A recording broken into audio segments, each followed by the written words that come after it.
तर बीडमधनं बातमी आहे। ज्ञानेश्वरी मुंडे या बीडमध्ये जिल्हाधिकारी कार्यालयासमोर दाखल झाल्यात। संपूर्ण कुटुंब या ठिकाणी उपोषणासाठी बसलेलं आहे। 3 तारखेपर्यंतचा त्यांनी अल्टिमेटम दिलेला होता। बीडच्या अंबेजोगाई इथले आहेत ज्ञानेश्वरी मुंडे आणि त्यांनी आपल्या पतीच्या हत्येनंतर आरोपींना पकडण्याची मागणी केलेली आहे। मात्र तब्बल 1.5 वर्ष होऊनही आरोपी फरारच आहेत। या संदर्भात आता त्यांनी एसआयटीची स्थापना करावी अशी मागणी केलेली आहे। तात्काळ सीडीआर तपासावेत अशीही त्यांची मागणी आहे आणि ही मागणी जोपर्यंत पूर्ण होत नाही तोपर्यंत उपोषण करणार असंही त्यांनी स्पष्ट केलंय। आपल्या लेकराबाळांसहित तिथे दाखल आहेत। सीआयडी दाखल करू देत नाहीत। मग मात्र आम्हाला शेवट पर्याय म्हणून आम्ही उपोषणाचा पर्याय घेतला आहे आणि आम्हाला एसआयटी सीआयडी दाखल करूनच द्यावा लागला आज त्यांना।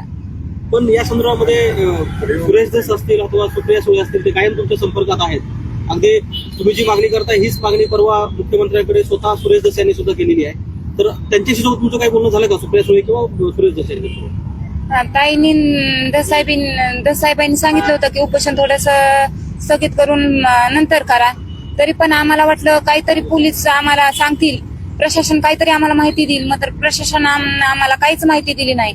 मग शेवटचा टोकाचा निर्णय म्हणजे आम्ही हे उपोषणाचा घेतलेला आहे। आजचं तुमचं अल्टिमेटम होतं, काही पोलीस अधीक्षकांसोबत काही बोलणं झालं का तुमच्या उपोषणासंदर्भात? काही नाही, काहीच नाही। पोलिस तर आम्हाला पहिल्यापासून ते जे चोरमुले सर आहेत ज्यांच्याकडे तपास दिलता आपल्या साहेबांनी, नवनीत कावत साहेबांनी, ते 10 दिवस झालं म्हणजे रजेवर आहेत।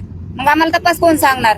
साबळे सर त्यांच्या पद्धतीने करीत आहेत। मात्र आम्हाला त्यातून काहीच न्यायाची काहीच भूमिका नाही ना।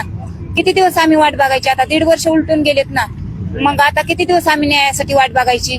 चला प्रशासन देईल न्याय म्हणून आम्ही बसलात त्यांच्या आशेवर। मग प्रशासनाने इतकी आमची दिशाभूल केली, आम्हाला वाटलंच नाही ना असं प्रशासन आमच्यासाठी धोकाबाजू निघल म्हणून।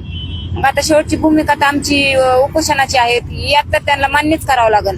पण तुम्ही आता किती जण बसला, तुमच्या कुटुंबातले किती लोक आहेत आणि या संदर्भात प्रशासन कोणी तुमच्याशी संपर्क केला होता का?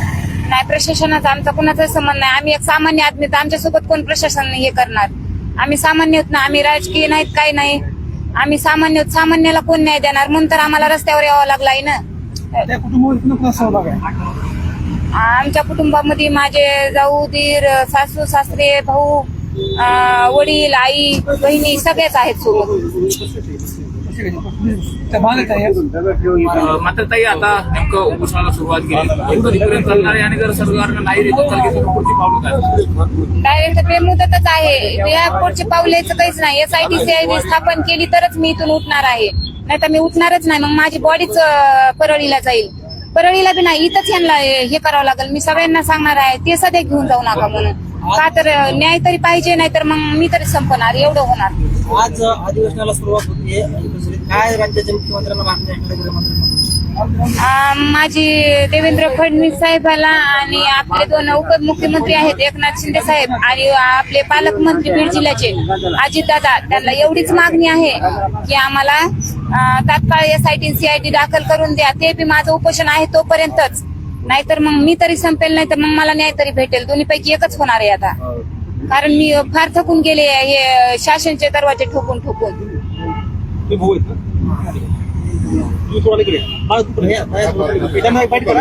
व्यवस्थित हे करा, पहिले सेट करा महादेव मुंडे यांच्या हत्ये प्रकरणामध्ये अतिशय आक्रमक पवित्रा घेतलेला आहे आणि उपोषणाला बसलेले आहेत अखेर ज्ञानेश्वरी मुंडे।